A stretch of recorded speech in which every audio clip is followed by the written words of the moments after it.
અમદાવાદમાં 8 અને 9 એપ્રિલના રોજ કોંગ્રેસનું રાષ્ટ્રીય અધિવેશન યોજાયું હતું, જેમાં કોંગ્રેસના અનેક નેતાઓએ સરદાર પટેલને યાદ કર્યા હતા। ત્યારે અધિવેશનના અંતિમ દિવસે સુરતમાં ભાજપનું મજૂરા વિધાનસભા કાર્યકર્તા સંમેલન યોજાયું હતું, જેમાં સી.આર. પાટીલે કોંગ્રેસના અધિવેશનને લઈને આકરા પ્રહારો કરતા કહ્યું હતું કે કોંગ્રેસનો એક માઇનોલાલ બતાવો જે સ્ટેચ્યુ ઓફ યુનિટીમાં સરદાર પટેલ સાહેબના દર્શન કરવા ગયો હોય। અધિવેશન પહેલાં કોંગ્રેસને સરદાર યાદ આવ્યા ન હતા અને હવે ગુજરાતમાં કોંગ્રેસને ઊભું કરવા સરદારનો સહારો લેવો પડ્યો છે।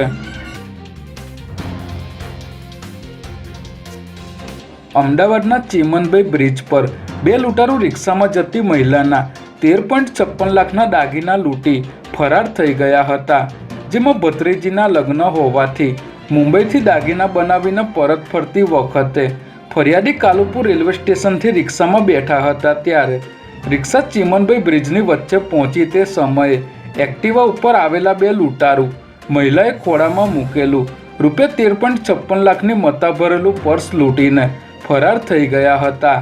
આ અંગે રાણીપ પોલીસે લૂંટનો ગુનો નોંધી સીસીટીવી ફૂટેજના આધારે તપાસ શરૂ કરી છે।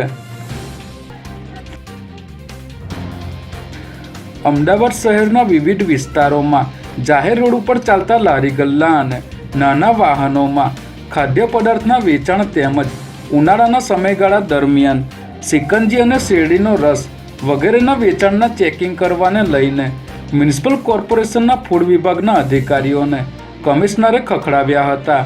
રિવ્યૂ મિટિંગ દરમિયાન કમિશનર બંછાનિધિ પાનીએ આવી જગ્યા ઉપર ચેકિંગ કરવાને લઈને શું પ્રક્રિયા છે અને કેવી રીતે કામગીરી થાય છે તેવો સવાલ પૂછતા ફૂડ વિભાગના અધિકારીઓ જવાબ આપી શક્યા ન હતા।